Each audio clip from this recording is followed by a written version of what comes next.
today, before we hit our closing remarks, our team thought it would be fun to close out Spokes, since we're here at the end of the year, with privacy predictions for 2022. And we've brought together, if you don't mind leaving up the bio slide, team, we've put together a phenomenal panel for us today. I'm just going to introduce them briefly, and we're going to run in a round robin set of privacy predictions for 2022 from our experts. So from first, I'll go left to right on the slide, from PwC, the governance, privacy, and ethics lead for PwC, Jocelyn Aqua. Welcome here today, Jocelyn. Thank you very much. From the Future of Privacy Forum, Senior Counsel Stacy Gray. Good to see you, Stacy. All of our friends here have been frequent contributors to Spokes, and that's certainly true for Andy Dale, the General Counsel and Chief Privacy Officer, head of the Privacy Painters, if that's now well known, Andy, and host of a phenomenal podcast, webcast as well. Thank you for coming here today, from Alice. Thanks, Justin. And Omer Tanay from Now of Goodwin. Welcome, Omer. I'm getting to describe you in your new partner role. Many of you have known Omer as part of the community for years now in his leadership role at IAPP. Omer, great to join us here, and thank you so much. Thank you, Justin. Awesome. Okay, well, we're going to jump right in. We have about 25 minutes, and I've got a barking dog in the background. So we're going to jump in straight with Stacy. Each of us is going to go through one round, give us a privacy prediction. We're going to talk about it and go on to the next one. So, Stacy, what's your first privacy or data protection prediction for 2022? Thanks so much, Justin. Since I'm going first, I get to take the easy one. My first prediction is that in 2022, we will not see a federal comprehensive data protection law passed. Wow, you're really going out on a limb on that one, Stacy. It's a big risk, I'd say. In which country, Stacy? In the United States, Omer. Can't speak for your world. Putting a stake in the ground, I'd say, let's go around the horn. Does anybody disagree with Stacy's prediction? Not a one. No, I would add, Stacy, I had it written down, but I had it at the end after a big data breach or public issue with a large platform where those CEOs are brought to Congress, testify, and then there's no privacy law. That was what I had written down. Okay, well, we got number one, no privacy law. And we've agreed there can be no repeats on predictions. So we go over to Andy Dale. What's your prediction number two? Okay, prediction number one. Number one is there will be multiple privacy tech IPOs and more privacy tech vendors enter the space, as well as some consolidation and M&A in that space too. Well, that's three all in one, all of which also affects our particular space. Folks, reaction from the group. And by the way, for those who have joined us, thank you so much. And I see a lot of friends in the group. Please add your own privacy predictions to the Q&A if you have them. You can do them either anonymously or with your name, and we'll read them out as we're going. We'd love to hear if folks agree or disagree with some of these privacy predictions. So multiple IPOs, multiple new entrants in the space, and a couple of consolidations. Folks, any reactions to that before we go on to the next one? All agrees. I think we agree. Awesome. Omer, Stacy's nodding. Okay, off we go. Jocelyn.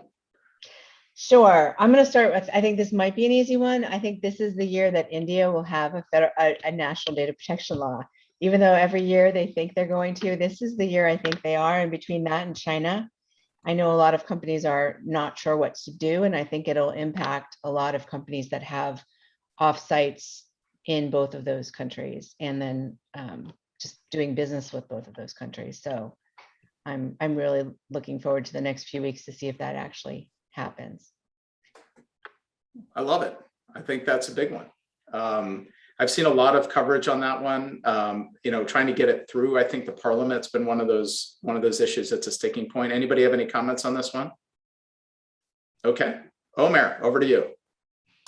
I'm gonna say that the biggest privacy penalty next year is going to come from the United States.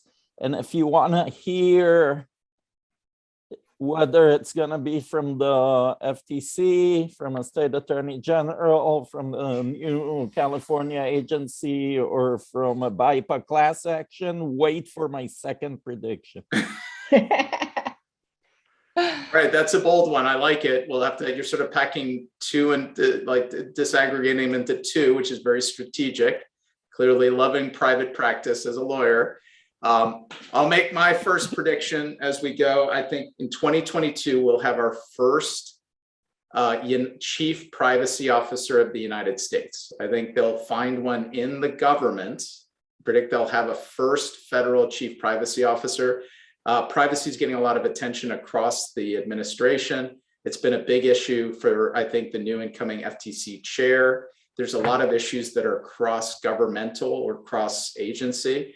And I think having somebody look at it from both a policy setting position, interagency position, and actually responsible for it in the same way that they have a chief technology and a chief data officer of the United States, I think there's going to be a first chief privacy officer of the United States next year. Okay, comments on that one, or anybody disagree? I remember it used to be called the privacy czar. So I like that it's now a chief privacy officer. Sounds great. Okay, back to you, Stacy, round two.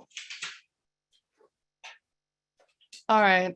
In 2022, I will predict that Apple will release iOS 16 and that it will deprecate the IDFA and ban behavioral advertising. And all behavioral advertising. Well, only for third-party apps. Yeah. Okay, got it. Reactions. Come on, Andy. Come on, Omer. You guys got to have a reaction to that one. That one's been sort of sitting out there for a while. I'm I think afraid there's to some say truth to it. anything about this.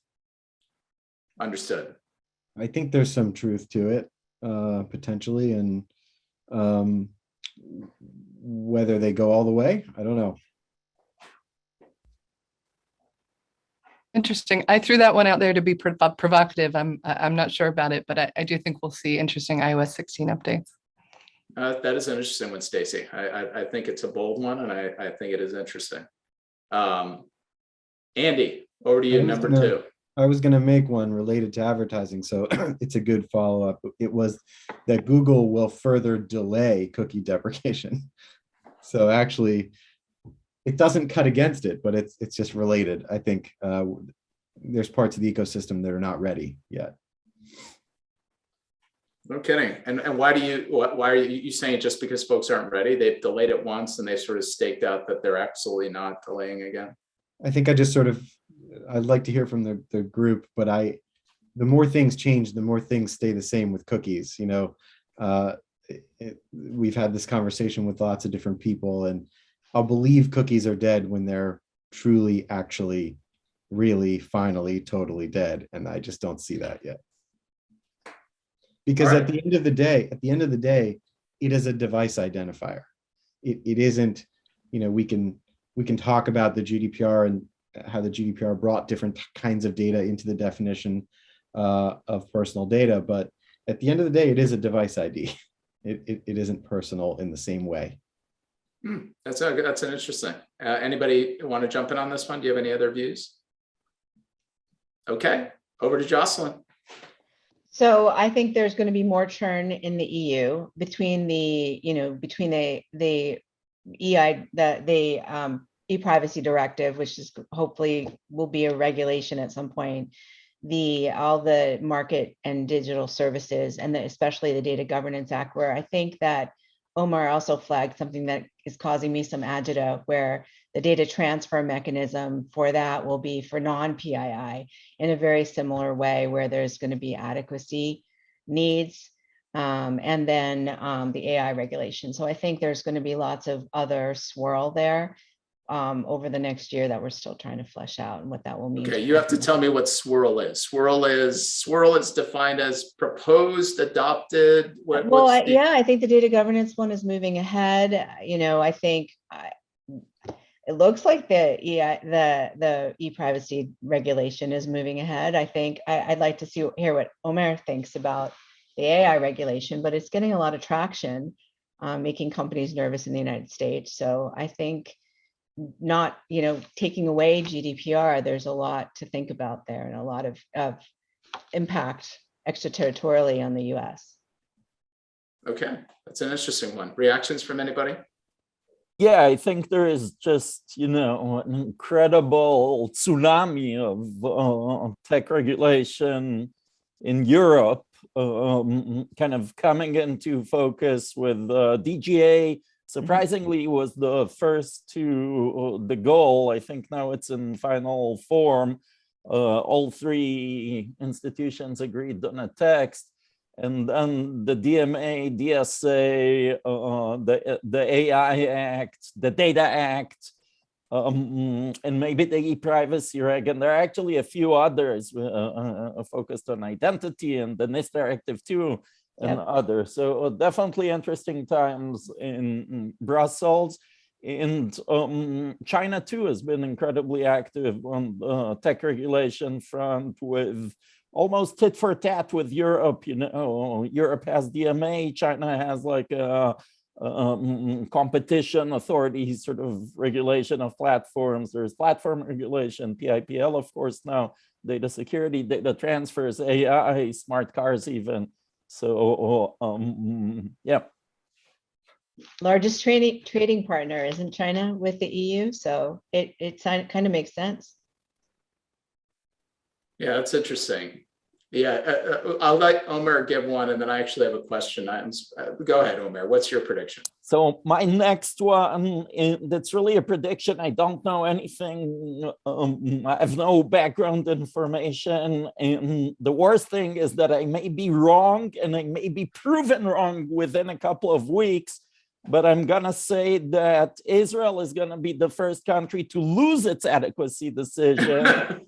I think the European Commission is imminently going to issue its determination. As you know, Israel was deemed adequate about a decade ago. At the time, I actually worked with the government on the application. We made certain commitments that we haven't delivered on. And, the requirements were also tightened via Schrems 1 and Schrems 2. So I'm going to go out on a limb and predict that Israel will be the first country to lose its adequacy. Is there a triggering or sort of a focus triggering events that you're seeing? Is it changes in law in Israel? What are the things that you think are leading to that, Omer? Well, so the first trigger is the change of the law in Europe, actually. When we negotiated adequacy, the whole government access issue wasn't, I'd say, even considered, certainly not front and center like it is today. And as you know, much like the United States, Israel has a very robust national security apparatus where these issues do come up. The other thing I would say is that we made some commitments at the time that Israel would improve its laws, and they just haven't come to fruition yet. Interestingly, just in the past few weeks, maybe as a result of some kind of pressure behind the scenes, the Israeli government, but not parliament yet, passed amending legislation. It still needs to go through in parliament But even that isn't in full compliance with the obligations at the time. So I think these are the main reasons. That's interesting. That's really interesting. Well, that's a bold prediction. Any other reactions to that one from anybody else? That would obviously be a very big deal, and it'd be a big deal because there've been so many discussions from Europe that, if you look at it from the US perspective, not the European perspective, but it looks like a lot of the focus out of Europe is on criticizing the US, and for it to at least become a more multilateral set of issues in terms of withdrawing adequacy would be interesting, I think, and certainly if that were the basis. I would only argue, though, that US and Canada have lost some of their adequacy findings too, with Privacy Shield and then the PNR agreement with Canada. So Israel probably wouldn't be the first. Those are our piecemeal adequacy findings. Right. But they weren't on the whole country regime, right? I mean, it was. We couldn't get it. So both of right. us had it based on, functional specific framework. adequacy. Yeah, that's a good point. All right, well, my second prediction is that California will be the first state to be declared adequate under the EU policy. And here's my logic. And they're not going to be, they won't complete the finding in 2022, but here's how we get there. You can be a region and be found adequate. It doesn't need to be a country.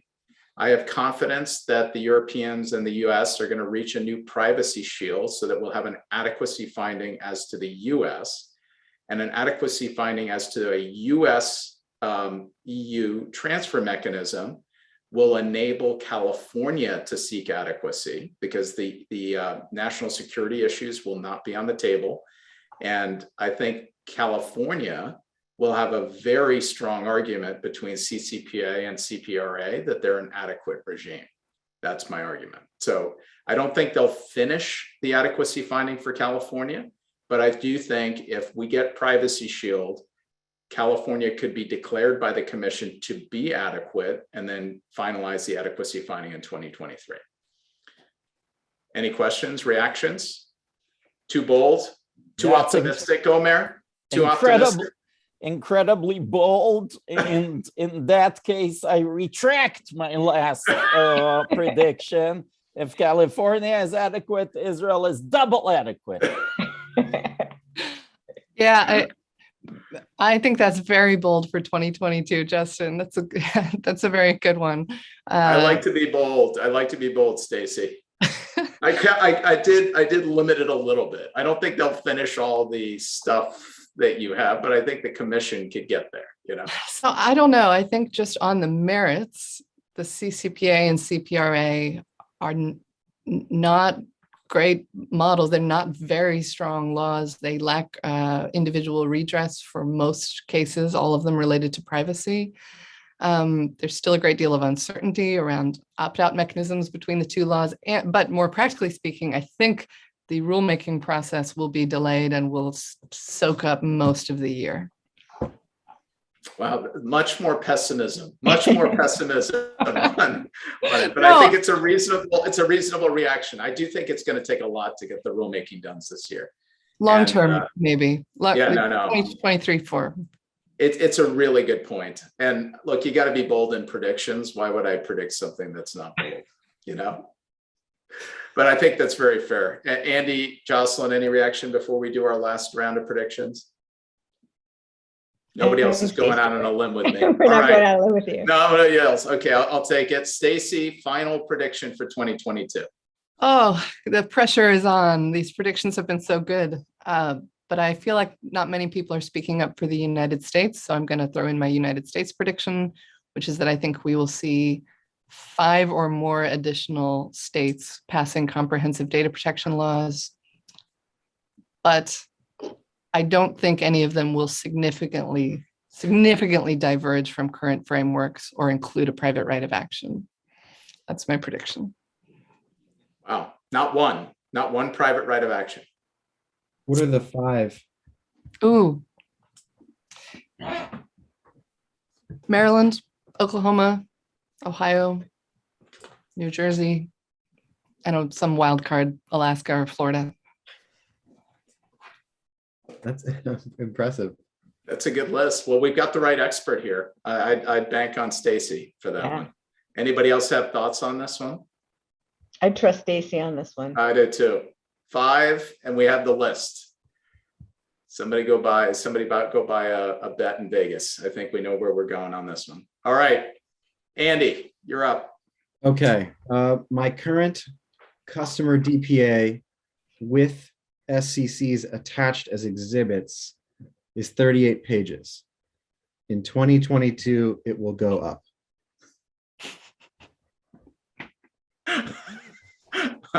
That's a good bet, Andy. That's a good bet. That's a As your- that's a low odds bet. As your counsel, I approve this last prediction. Oh, that's great. All right, low risk, low reward bet, but probably very likely for old Andy. All right, Jocelyn, over to you.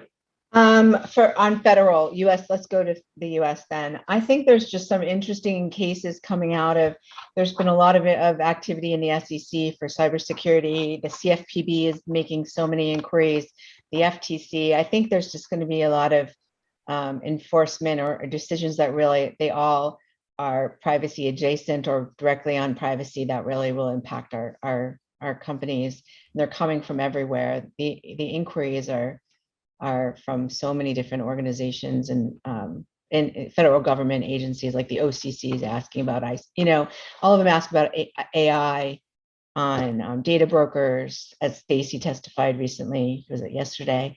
Just a lot of movement here, a lot of aggressive actions against big tech, against focused, one more focused like NIST, focused on privacy for disadvantaged people. So I think there's just lots of movement, even if there's no federal privacy law. That's a good one, and I agree with it. It's hard not to. I've seen this from multiple areas too, where a lot of the regulatory agencies that you don't even think of in your first list as being privacy enforcers are adding this to their regs and inquiries and others. Banking and so forth. So I think that's a great prediction. And they're all about data misuse too. I think that's important. It's not just data breaches, it's a lot of data misuse, lack of transparency, both here and in Europe. Yeah. That makes a lot of sense. Any comments from Jocelyn? Okay, Omer, your last prediction. Yeah, I get to go last here, so I feel I can be a bit creative.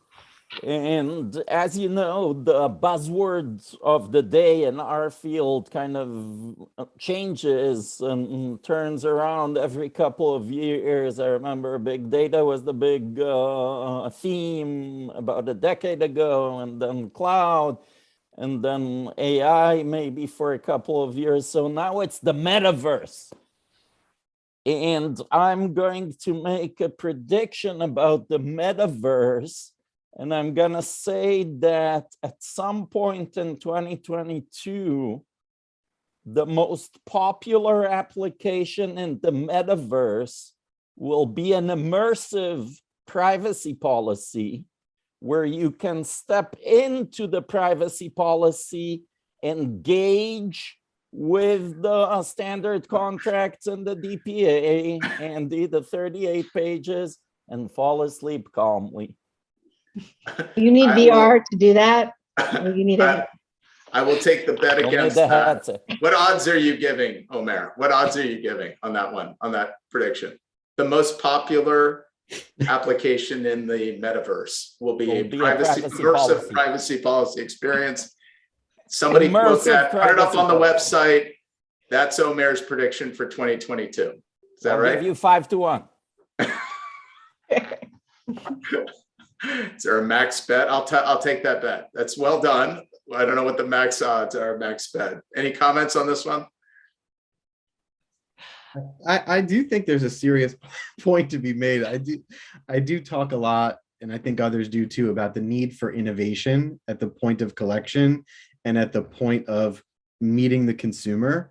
There's very little innovation in that conversation with the consumer. So yes, an immersive metaverse experience would be amazing, but I do think there's a lot of room for innovation in how companies talk to consumers about privacy. And I really hope that in 22, we do see some of that, you know, beyond kind of the scope of the CCPA asking you to make the privacy policy more readable or more accessible to somebody. Maybe, hopefully we keep going on that. I love the prediction, Omer. I do. I think we'll all be living in effectively a metaverse as well. And I don't see as many predictions from our attendees. Please chime in. I'll give you my last one. And I'm going to be a little bit pessimistic here now. You guys have rubbed off on me in the last 30 minutes. There's going to be a big Supreme Court decision either this year, like within this year, or big cert granted in the following year that effectively guts the ability for the FTC to enforce privacy laws under unfairness authority. That's my prediction. I think the current court is very skeptical. Even before the current makeup of the court, it was very skeptical of unfairness authority. There have been a number of decisions undermining it. I think the current makeup of the court is going to be very skeptical of broad unfairness type enforcement authority. And it'll put Congress into a position where they either have to grant actual enforcement authority for something in privacy, or it'll block the FTC from doing it under broad unfairness authority. That's my prediction. It's a bit That's very pessimistic. interesting. No, that's not a completely far-fetched Well, prediction. thank you. That's the way I like my opinions to be described. Not very far. Not completely Out on far-fetched. left field. That's very high praise from Jocelyn. Omer. Andy, if you get Stacy, Jocelyn telling you that your idea is not completely far-fetched, that's a gold star from Jocelyn. I'll take it. I'll say that it's good that it's the last prediction, because I think if that happens, perhaps it creates the momentum, the energy needed to knock off Stacy's first prediction of not having a federal privacy law. Yep, that's my prediction. Anybody feel differently about that? Do you guys feel like, or have a reaction to it? I'm curious if you have particular appellate cases in mind, or enforcement Right. decisions in mind that you think are building up towards that. You know, I did. I had to look at them just the other day. There's a recent Supreme Court case. It's the combination of standing authority cases Mhm. and the recent one on unfairness authority around it was either penalties or my apologies. If Jessica were here, she'd be able to quote it to me. But it was a recent unfairness authority case that led me to believe they're kind of going down this route. And when you look at the overall court skepticism on administrative enforcement, interpretation, and broad interpretation of legislative authority for enforcement authority, I think that the ability for agencies to go enforce where they don't have clear statutory authority is going to be at risk. That's my view, at least from a prediction. Anyway, I don't mean that on a dark note in terms of enforcement, but that's the one I wanted to lay out there. It's hard to judge. It's hard to judge. It's hard to know what the court is going to pick up, like what other priorities the court's going to look at and whether that's a priority or not. So there's a big if there in terms of what other issues are of the moment. Yep, there's no doubt about it. Well, listen, I know we were going to do this fast. I can't tell you any other final closing notes anybody has before we end this today. Well, listen, I'm going to say a few words to just close down Spokes, but Andy, Omer, Stacy, Jocelyn, thank you so much for coming to our final session. Phenomenal insights from you. And I look forward to seeing you at our next Spokes as well. Happy New Year to all of you. Happy holidays. Thank you. I'm going to close down Spokes today just with a final word. I hope you've enjoyed all of our sessions. They've been just terrific across the last few days. On behalf of our entire WireWheel team, I know we are looking forward to seeing you all in person soon. And for all of our customers, partners, supporters, speakers, thank you for continuing to support WireWheel. Thank you for continuing to support Spokes and our whole community. And I'm looking forward to seeing you all in the new year as well. Thank you so much, and closing Spokes for the winter.